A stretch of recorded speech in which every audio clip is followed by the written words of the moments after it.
시청자 여러분 안녕하십니까? VOA 뉴스입니다. 트럼프 대통령은 이번 미한 정상회담을 통해 북한 핵무기 제거라는 이른바 빅딜을 관철하겠다는 확고한 입장을 전한 것으로 분석됐습니다. 또 비핵화 전에는 남북 경협 사업을 위한 제재 해제는 없다는 점도 분명히해 문재인 대통령은 빈손으로 돌아가게 됐다는 지적도 나왔습니다. 김칸희 기자가 보도합니다.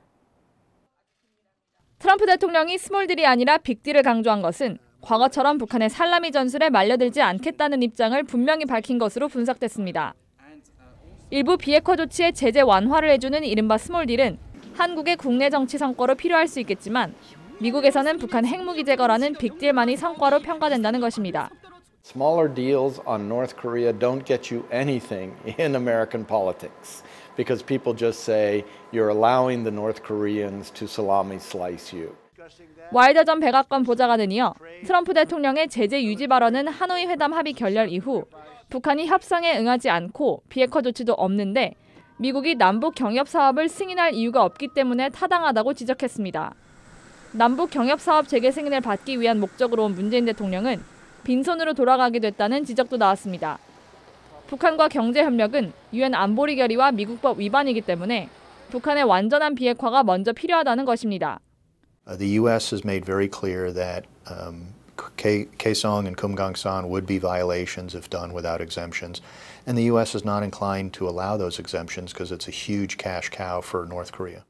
트럼프 대통령이 대북 인도주의적 지원에 대해 열려 있다는 점은 북한의 수용 여부와 관계없이 일단 긍정적이라는 분석입니다. Moon got very little in terms of flexibility from the U.S. Really only the possibility of some kind of humanitarian aid in the area of sanctions relief. The U.S. bottom line commitment is to achieving final fully verified denuclearization.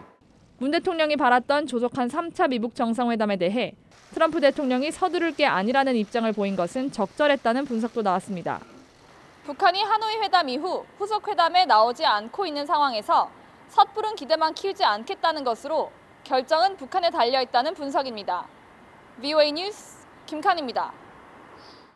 유엔 제재 위반으로 북한 석탄을 실은 채 1년 넘게 인도네시아에 억류됐던 북한 선박이 최근 석탄을 하역한 것으로 드러났습니다.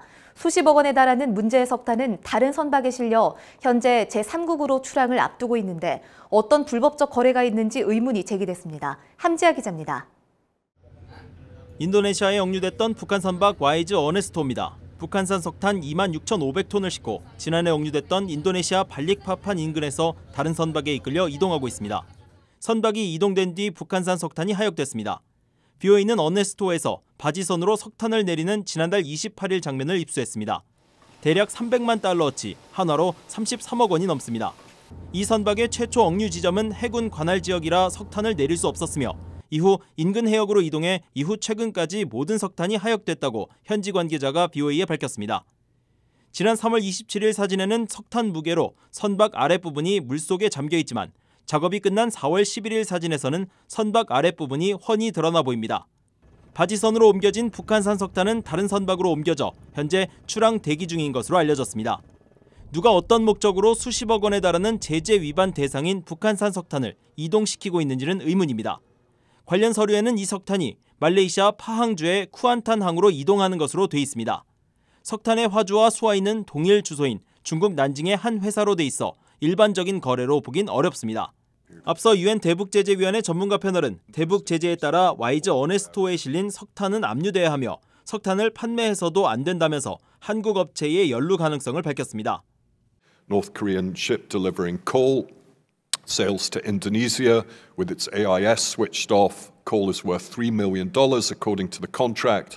The idea is to transship it, call it Russian coal or something, and then sell it to a company in South Korea. 북한산 석탄은 13일과 14일 사이에 출항할 가능성이 큰 것으로 알려졌으며 BOA는 사실 확인을 위해 관련 수출업자와 인도네시아, 말레이시아 정부, 유엔 전문가 패널의 답변을 기다리고 있습니다. BOA 뉴스 함지아입니다. 유엔 안보리 대북제재위원회가 대북 인도적 지원단체에 대한 제재 면제를 추가로 승인했습니다. 유엔 대북제재위원회는 12일 인도적 지원단체 북한 선교사랑이 제출한 신청서를 지난주 허가했다고 웹사이트를 통해 공식 확인했습니다. 북한 선교사랑 측은 북한 라선 지역 주민들이 깨끗한 식수를 사용할 수 있도록 관련 물품을 조달할 것으로 전해졌습니다. 미 국무부가 최근 발표한 35개 납치 인질 위험국에 북한이 포함되지 않은 것은 북한이 정부에 의한 이미 구금 우려가 있는 지역으로 분류돼 있기 때문인 것으로 확인됐습니다. 국무부 관계자는 11일 국무부 여행주의보 K그룹에 북한이 포함되지 않은 이유를 묻는 VOA의 질문에 미국은 정치적 고려 없이 외국 정부에 의한 이미 구금 행태를 매우 우려하고 있으며 이런 위험성을 5위험지표를 통해 분명히 하고 있다고 밝혔습니다.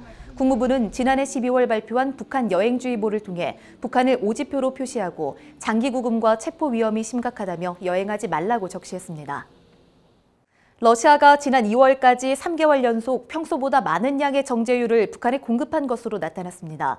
유엔 안보리 대북제재위원회가 공개한 자료에 따르면 러시아는 지난 2월 정제유 4,300여 톤을 또 지난 1월에는 6천여 톤을 북한에 공급했습니다.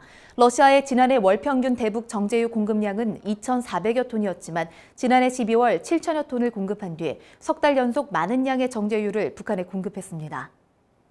VOA 뉴스 마칩니다. 시청해주신 여러분 고맙습니다.